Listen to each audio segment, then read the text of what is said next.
I'm here in Centennial Woods with one big question for my expert guest today. What's going on here?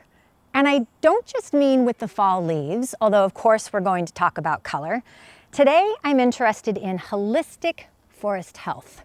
Are you ready to level up your forest IQ? Let's go. Kosiba, an assistant professor of forestry with UVM Extension, agreed to be my forest guide and help me learn to read the forest, from leaves to understory. I have a very basic question for you. Yes. What happens, why do the leaves change color in the fall? So it's a strategy that deciduous trees have developed to go through a process to recycle the nutrients in their leaves. So that's actually what we're witnessing, is they're taking back a lot of the really important nutrients that they've stored in the leaves, storing it in the trunk and branches before they shed their leaves. So what we see is actually the breakdown of chlorophyll. And chlorophyll is the pigment that's involved with photosynthesis. So that's the process of trees taking in carbon dioxide from the air and making sugars, making their own food. But as the days get shorter and the temperature gets cooler, chlorophyll is very sensitive to cold temperature. And so it starts breaking down. In doing so, it exposes other pigments that are already in the leaves. So this is the cool part, is that the yellows and the oranges we see are there all along. They've just been masked by the chlorophyll it's green, that we see as green. And so during that process, as the days get shorter, they're bringing all those nutrients back in, and then they'll use those nutrients in the spring when they leaf out again. The red is a color that not all species produce. Maples do it, which is, one of the reasons they are so showy, why we have right? Our brilliant falls, but red is produced by trees in the fall. It's not always in there, unlike the yellow, and that's produced to help extend the time that the tree has to recycle those nutrients. You can think of it as a sunscreen that helps the tree, because without the chlorophyll in the leaf, when sunlight hits that leaf, it actually could damage the cells, just as like we can get sunburn. It's kind of a similar process. And so that red pigment actually helps reduce the damage. And so it gives the tree more time to recycle those nutrients. And so we don't really know why some trees produce reds and others don't. It's one of those cool phenomenons we're still trying to learn more about. Do you see signs of drought here in the forest? We are seeing some drought stress in certain locations. Again, it's really dependent on the location, the aspect. So south-facing slopes are sunnier than north-facing slopes because of where we are here in Vermont, our latitude. And so we're seeing those can be drier. And so in those places, we're seeing brown leaves. So we call it leaf scorch. It's basically that the cells are actually dying from lack of water. And they'll look wrinkly and crinkled, and they might drop early. But because it's the end of the growing season, it's not a huge loss for the tree. If we had a drought that occurred much earlier in the summer and trees lost their leaves, that would be a much bigger impact. What I do worry about is the smaller trees, the little seedlings and saplings that have smaller root systems. They have less water storage in their trunks because their trunks are a lot smaller. And so we have seen in the past, when we have droughts like this, we might lose a lot of those seedlings and small trees. And the trees, they can't move around. They have to deal with the conditions that they face. And trees are amazingly adaptable and resilient. They can survive negative 20-degree temperatures in the winter and 90 degrees in the summer. But the one thing they really need is water. As dramatic as this year's drought conditions have been, our resilient forests should rebound.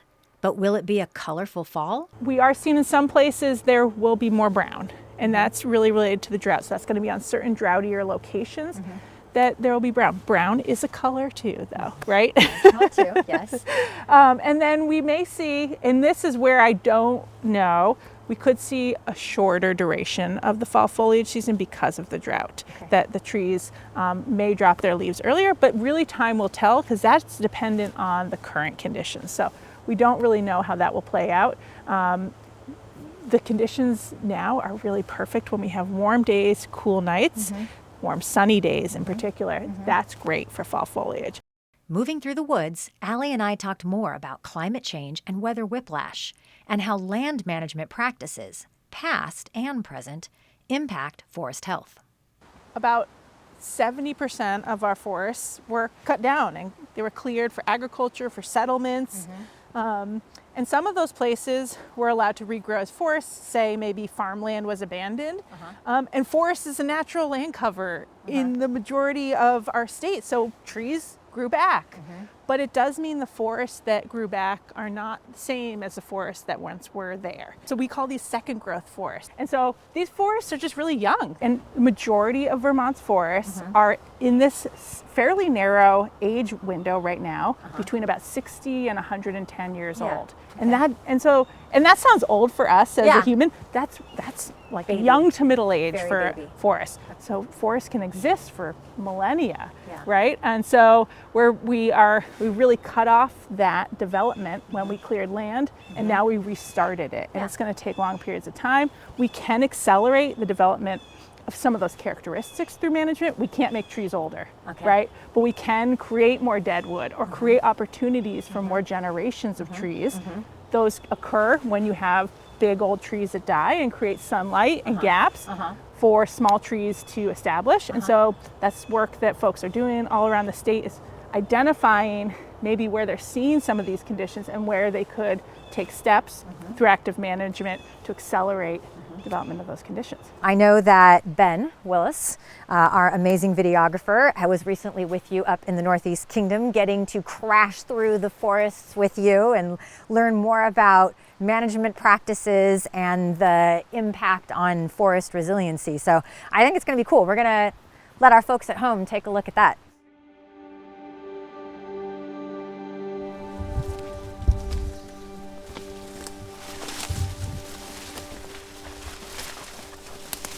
So we are at a private landowner's land. It's about 900 acres in Granby, Vermont. We're here with the Northwood Stewardship Center Forestry Intern Program, and I'm from UVM Extension Forestry, and we're here to measure plots of forest conditions. So we're doing forest inventory. The landowners here have managed their land with ecology and climate resilience in mind. This is all foam flowers. So things like leaving deadwood in the forest. We know that that's really good for forests and for ecosystem processes, and seeing that where we harvest, we can have actually more dead logs decomposing on the ground. We might have more standing dead trees if we leave those sort of features in the woods. So we're here to measure the forest conditions in places where they've done this type of management, and then compare it to adjacent areas where they haven't done management. And what we're looking at is to see how folks are implementing this kind of work when they're implementing climate adaptive forestry, and what it actually looks like. And then we plan to return to these plots in 10 years and see what the conditions look like then.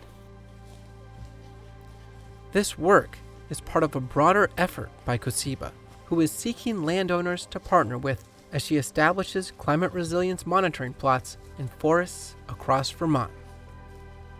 So this is a statewide project that we're looking at private landowner land, also some nonprofit landowners, as well as state agencies, to look at outcomes of climate resilience in forests. And so can we measure and monitor these conditions over time and quantify these changes?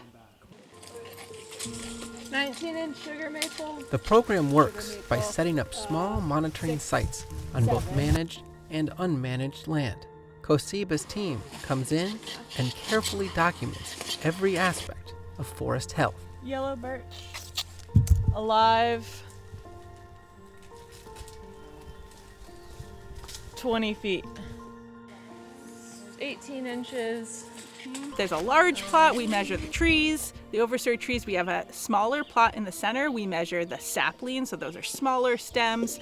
And then we have quadrats that are pretty small squares we measure in the center of the plot in each of the 4 cardinal directions. In those we measure seedlings, tree seedlings. We also measure herbaceous and shrub plants, so ferns or other herbs that exist in the forest, or shrubs like hobblebush. And so we're capturing the diversity in those, and also the cover of plants in those little quadrats. For Kosiba, this is about identifying best practices in forest management that balance environmental and economic concerns.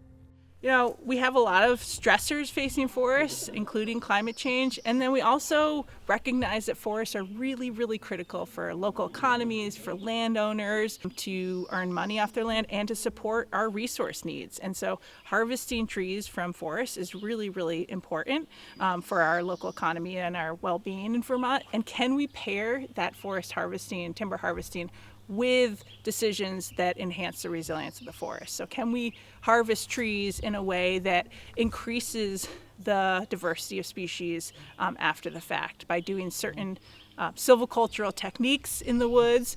Can we make decisions that make forests more complex for bird habitat, for climate resiliency, for other benefits? Kosiba is hoping more landowners will take part.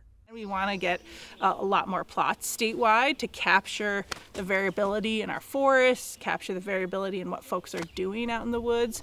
So we need lots of plots across all of Vermont to really understand what's going on out there and how are folks applying these concepts and what are we getting at it, when we do this work.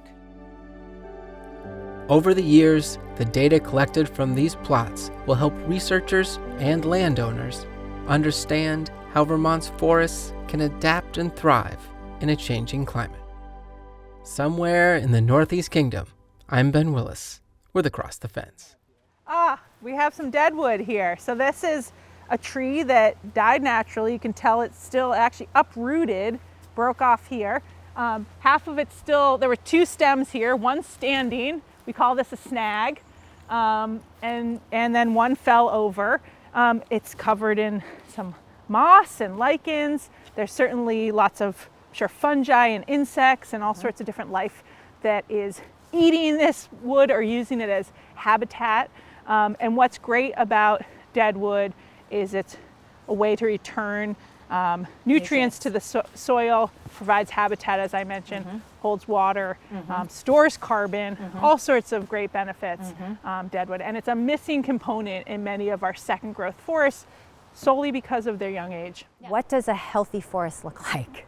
Yeah, so a healthy forest can look like a lot of different things, right? There's no one way to be a forest, but there are some sort of characteristics that we see in forests that have high functioning. That means they provide these benefits that we depend on, right? They clean the air, they hold the soil from being from erosion, they filter water, they provide carbon benefits to reduce the impacts of climate change. They provide habitat for wildlife, all these amazing things. And so we can look at different forests and how well they provide those benefits. Thanks for coming into the forest today with me and Allie. I hope you enjoyed learning more about holistic forest health and maybe even a little bit more about fall foliage. I'm Amy Finley. This is Across the Fence. Come back and let's learn and explore again tomorrow.